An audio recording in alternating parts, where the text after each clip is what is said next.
Hola, mi nombre es Santiago Tamus y comenzamos otro análisis de la economía, en este caso la economía mundial, con implicancias para la economía argentina. La Reserva Federal otra vez está en el centro de la atención mundial. ¿Por qué? Porque el día 6 de mayo comienza una nueva reunión del Comité de Mercado Abierto de la Reserva Federal. Este implica un nuevo desafío para la Reserva en cuanto a tratar de acordar entre los distintos miembros cuál debe ser el futuro de las tasas de interés que sea el más conveniente para el largo plazo de la economía norteamericana, más allá de las presiones de corto plazo. El día 7 serán directamente publicadas lo que son las que sería el resultado de esta reunión. Se espera que no haya un movimiento de tasas de interés. Por otro lado, Donald Trump vuelve a presionar y continúa presionando a la Reserva Federal para que realice una baja de tasas. Él quiere que las tasas bajen, si fuera posible, al 1% y conseguir una economía norteamericana, según él, creciendo al 7%. El tema es qué está pasando en la economía norteamericana y si esto entonces es posible o no. Los datos de empleo muestran que la economía norteamericana se mantiene firme.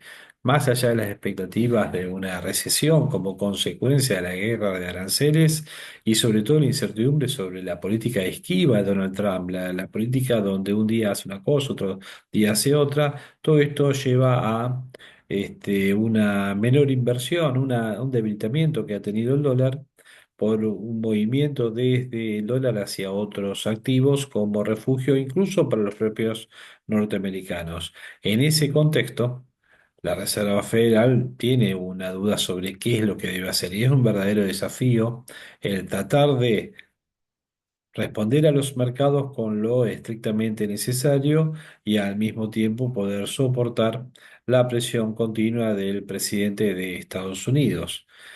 Powell, que está al frente de la Reserva Federal, el chairman de la Reserva, no ve motivos para poder bajar las tasas. ¿Por qué? Por culpa del propio Trump y los aranceles que ha impuesto. El problema que tienen ellos siempre es tratar de manejar ese trade-off entre desempleo e inflación. Bueno, en este caso, el empleo no ha mostrado una debilidad, lo cual dicen, si no tenemos un incremento del desempleo, no debo bajar las tasas de interés para reanimar la economía norteamericana. Y por otro lado, tienen una presión inflacionaria por el incremento de los costos dada la política arancelaria de Donald Trump. Estamos justo en un periodo en el cual él mismo ha establecido de 90 días, ya estamos cumpliendo casi los primeros 15, 20 días de este periodo de tregua, pero luego supuestamente vienen los aranceles. China ha conseguido o ha estado de alguna manera un poco más racional que Donald Trump, y esto ha llevado a que se hable de una negociación entre los dos países. Eso puede desescalar y es lo que ha sucedido. Por lo menos en los últimos días no sabemos con qué va a empezar la semana ahora, la primera semana realmente completa del mes de mayo, porque puede ser que haya un nuevo anuncio de Donald Trump respecto a algo que descoloque. Hace poco estaba escuchando sobre que no descarta la intervención armada para tomar Groenlandia como territorio. Entonces eso hasta el momento no estaba en la mesa de nadie. Según Estados Unidos plantea que no descarte el uso de la fuerza para tomar Groenlandia. Entonces esas son las cosas que llevan a la incertidumbre y el incremento del riesgo, lo cual implica una necesidad de mantener tasas altas.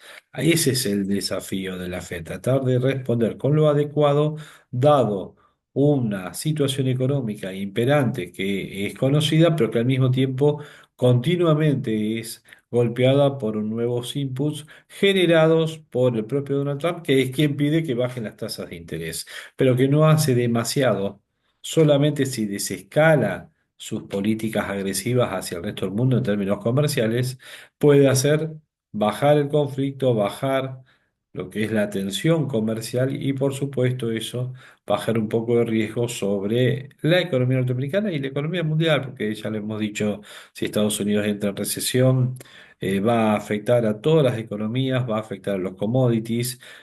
Si por el contrario hay una desescalada, eso permitiría que haya una mejora en el valor de los activos, cosa que vamos a ver solamente por un cambio de expectativa en los últimos 2 días.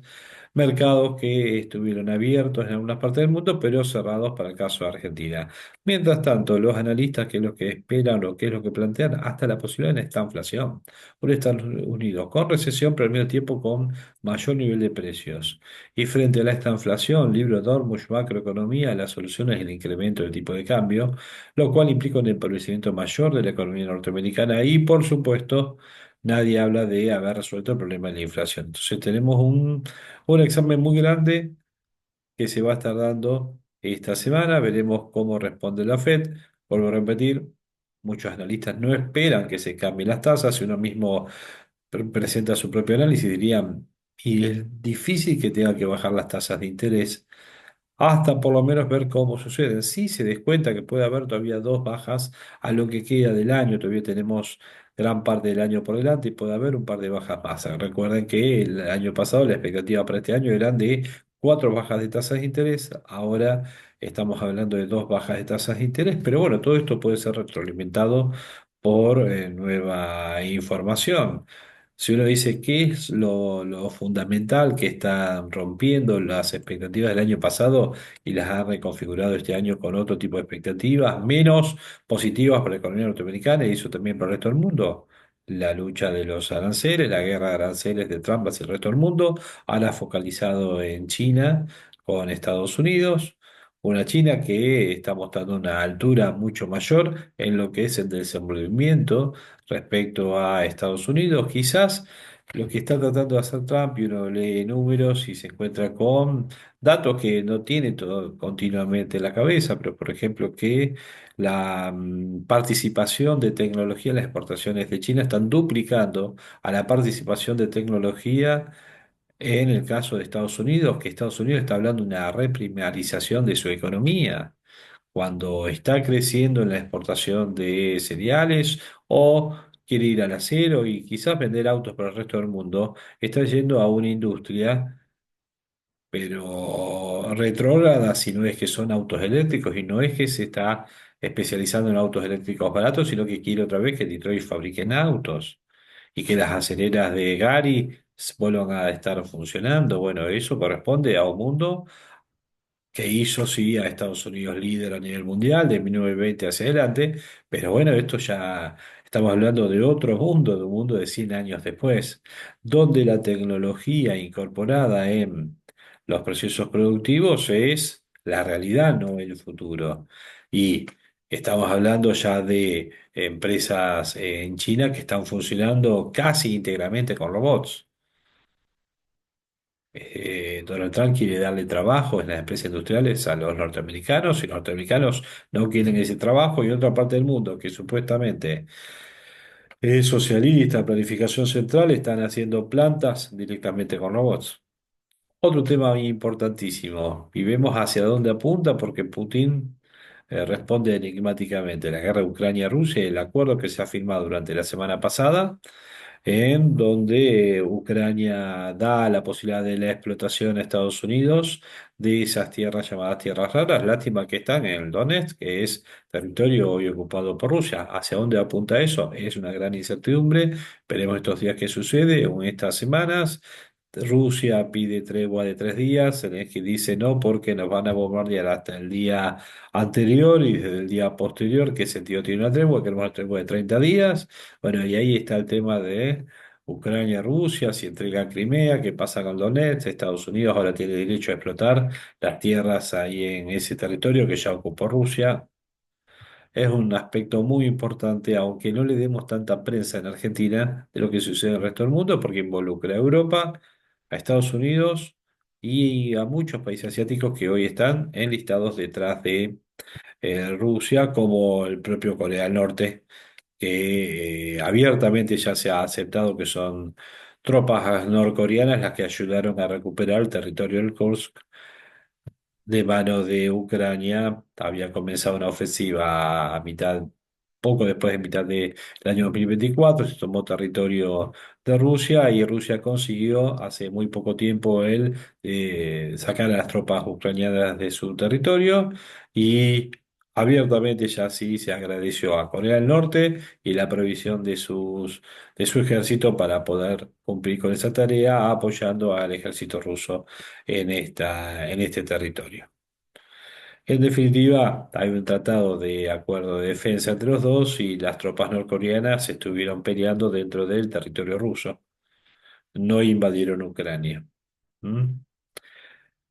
La situación de India-Pakistán también y de Irán-Estados Unidos en punto de ebullición, sobre todo esta última, sobre los últimos ataques que realizaron los hutíes sobre Israel y la necesidad de Israel de responder. Ahí aparece otra vez la presión sobre Irán, donde hace menos 48 horas se planteó que la respuesta de Estados Unidos sobre el plan nuclear va a ser realmente importante. Irán sabe que está haciendo las cosas mal, está apoyando a los hutíes y esto implica que van a ir sobre quien arma a los hutíes, los apoya, les ha dado la tecnología y el armamento para poder atacar a Israel y también a los barcos que pasan frente a su territorio.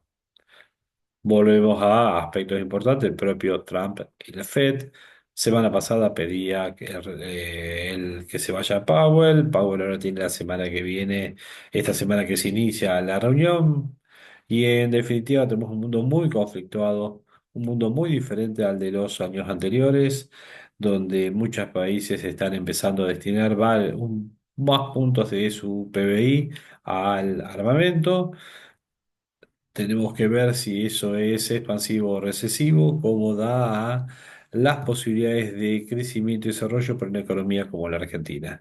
Mientras tanto, las últimas noticias, lo que sucedió hasta el 2 de mayo, feriado en Argentina, por lo menos bursátil, es que los mercados tuvieron una suba, el mercado norteamericano tuvo una recuperación, ha tenido una recuperación en mayo y los últimos días del mes de abril. Eso tiene que ver con una desescalada en el conflicto de China con Estados Unidos, por lo menos no más escalada, una especie de recuperación a partir de una baja extraordinaria que tuvieron las acciones durante sobre todo el comienzo de abril. ¿Mm? Después, si vemos el Nasdaq, un comportamiento similar. Recuerden que en el Nasdaq tenemos empresas de tecnología que no son necesariamente norteamericanas, sino desde Nvidia a otras empresas que han tenido una recuperación. El crudo, sin embargo, sigue bajando. Esto tiene que ver hasta por el planteo de Arabia Saudita de que no va a reducir la cuota de exportación que realiza. Mal para Argentina, dado que una de las fuentes previstas de ingreso de divisas es la venta de energía hacia el resto del mundo, y esto ha implicado una caída del crudo por debajo de los $60. Para el día 2 de mayo, al cierre del mercado, 58,38. Igual el petróleo sigue operando en distintos mercados durante incluso el fin de semana. El oro ha sido un refugio muy bueno durante todo lo que es el mes de abril. Tuvo una baja, pero igual está en 3.210. Es un valor extraordinario. Si comparamos con inicio de año, estaba muy por debajo de los 2.700, más cerca de los 2.500, o sea que tenemos una suba muy importante. Y si vamos al Merval, acumula a lo largo del año un 17% de baja, siendo casi un 10% la que se dio durante el mes de abril. O sea que abril fue particularmente un mes malo para el Merval argentino. 17% de baja puede ser una buena oportunidad si el contexto mejorara o si la economía argentina muestra otros tipos de inputs que complementen las reformas estructurales a las cuales está comprometido el gobierno argentino por el acuerdo con el FMI. Mientras tanto, durante este mes, y lo hemos dicho varias veces, los bonos SER han sido muy buen refugio. El único problema que puede tener es que las expectativas de inflación bajen demasiado. Igual hoy están hablando un cálculo que se puede realizar sobre los bonos SER y cuál sería la TIR. Estamos con bonos al 2025 con TIRs del 7%, 6%, pero si nos vamos a los del 2026, estamos hablando de un rango del 10%.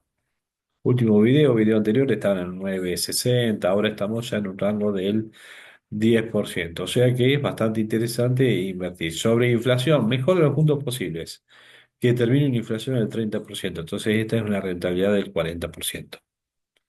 Si además el tipo de cambio no subiera a más de llamémoslo 1.400, 1.500, una suba durante el resto del año de un 20%, acá estamos hablando de una ganancia anual de más del 20% en dólares. O sea, 4 años de bonos del Tesoro. Y estamos hablando de bonos que ajustan por ser en pesos.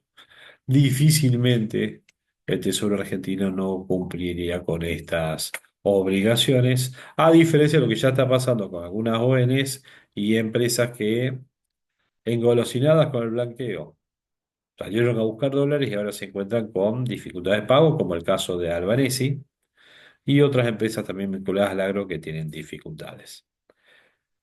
El dólar, ya que lo nombré, las reservas se llegaron al día miércoles a los casi 39.000 millones de dólares sin intervención y sigue sin intervenir el Banco Central. Sería interesante saber si es que el Tesoro está realizando intervenciones o otras empresas vinculadas o el ANSES vinculadas al Estado, quiero decir, y son los que están generando parte de la demanda dentro del mercado. Respecto a la Fed, que es lo que importaba, como anuncio como presentación del video, están todas las expectativas en que no cambie las tasas de interés, veremos si sorprende. Powell al mercado en conjunto, parte de la estrategia de la Fed es poder llegar a realizar algún tipo de acción no prevista por parte del mercado. Trump estaría muy contento si baja las tasas de interés.